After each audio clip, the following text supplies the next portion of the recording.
Caros amigos, temos no Antigo Testamento o caso do profeta Elias, que teve de aprender uma lição muito importante. Deus é omnipotente, mas não prepotente. Essa lição é contada no livro dos Reis. Elias tinha massacrado 450 profetas falsos após ter vencido um desafio que ele lhes lançou. Leia primeiro livro dos Reis 18. Elias fez isso em nome de Deus e achou que fez bem. Ele tinha uma imagem falsa de Deus. Acreditava fortemente em Deus, era fiel. Mas tinha uma imagem falsa ou não completamente verdadeira de Deus. Entendia que, em nome de Deus, pode-se matar os inimigos de Deus, do Deus verdadeiro. Depois disso, Elias teve de fugir, perseguido pela rainha Jezabel. Pode ler Reis 19. Elias foge para o deserto de Horeb, onde se escondeu numa caverna, após ter desejado morrer. Aparece-lhe Deus, não no vento impetuoso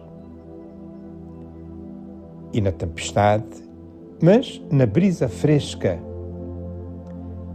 Mesmo capítulo, mas nos versículos de 18 a 13. Terá Elias percebido? O nosso querido Elias teria percebido essa lição? Deus é omnipotente no amor, não na prepotência que massacra os inimigos. Era muito difícil para ele entender tudo isso, mas alguma coisa terá entendido. Amigos, hoje é Pentecostes, como todos sabemos. Festa solene do Espírito Santo. Qual é a festa mais importante para os cristãos? Não é o Natal, mas é a Páscoa. Certo, foi a encarnação do Verbo, foi com isso que tudo começou, mas Páscoa é Páscoa. Páscoa é morte e ressurreição de Jesus. Foi na Páscoa que todos fomos redimidos, salvos em esperança. Todavia, será que sem o Pentecostes podíamos entender e celebrar devidamente o mistério da Páscoa e do Natal? Não. Sem o Pentecostes, os acontecimentos da Páscoa e do Natal seriam coisas do passado para a gente recordar, como tantos outros factos da história. Cuidado então para não desvalorizarmos o Espírito Santo como fizemos durante muitos anos,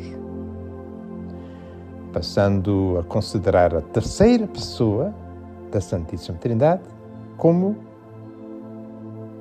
o parente pobre da família divina. Mas o que aconteceu na manhã de Pentecostes ajuda a entender muita coisa sobre o Espírito Santo. Não podemos falar hoje de Pentecostes sem ter em conta o que Lucas nos conta nos Atos 2, de 1 a 11. Leitura dos Atos dos Apóstolos. Vamos ler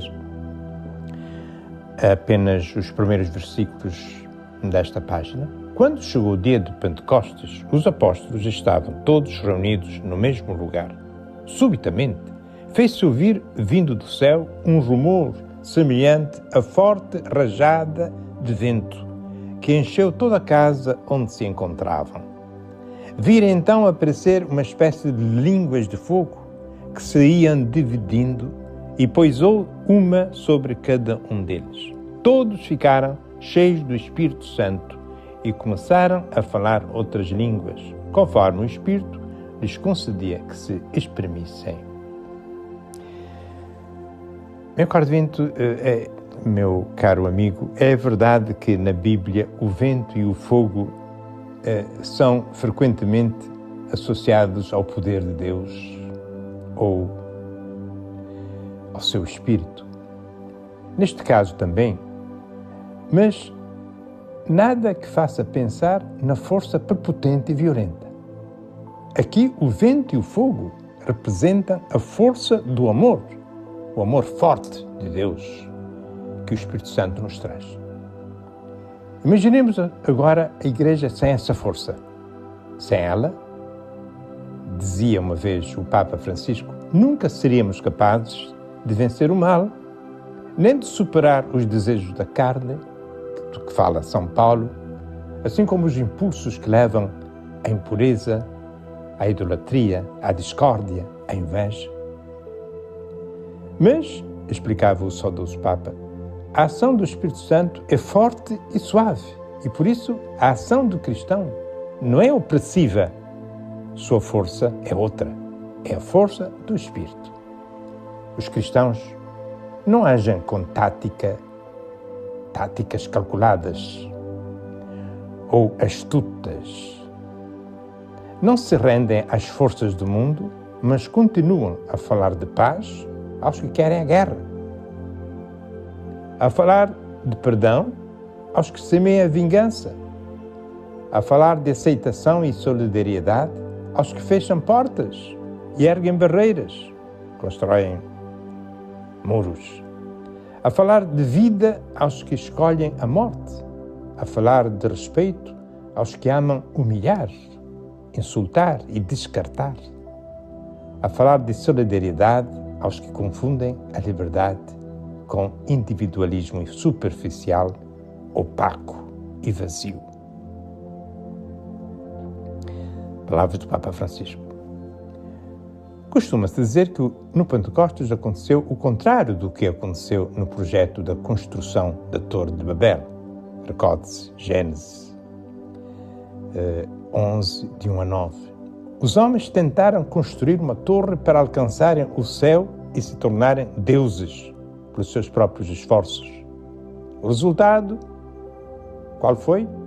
Dividem-se, passa a reinar a confusão, já não se entendem. O que aconteceu na manhã do Pentecostes foi exatamente o contrário. Nem o homem que tenta subir ao céu, é Deus que desce. Só assim o homem pode chegar ao céu. Deus desce, toma-o pela mão e sobe, e leva-o. É o Espírito Santo que desce sobre os apóstolos. É Deus, é o Espírito Santo, capacitando-os para proclamarem o Evangelho em diferentes línguas. Resultado, apesar da pluralidade de línguas, todos compreendem a mensagem de Deus, ultrapassando todas as barreiras do mal-entendido. O vento do Espírito Santo soprou naquela manhã e empurrou docemente os apóstolos para fora daquele recinto onde estavam, ainda sem coragem de sair pelo mundo e anunciar que Jesus estava vivo. Caro amigo, que nunca sufoquemos o Espírito Santo dentro de nós e nos outros. Que nunca fiquemos sem respirar, sufocando o Espírito. Que nunca sufoquemos a respiração nos outros, sufocando o Espírito que está neles. Mandai, Senhor, o vosso Espírito Santo e renovai a face da terra. Amém.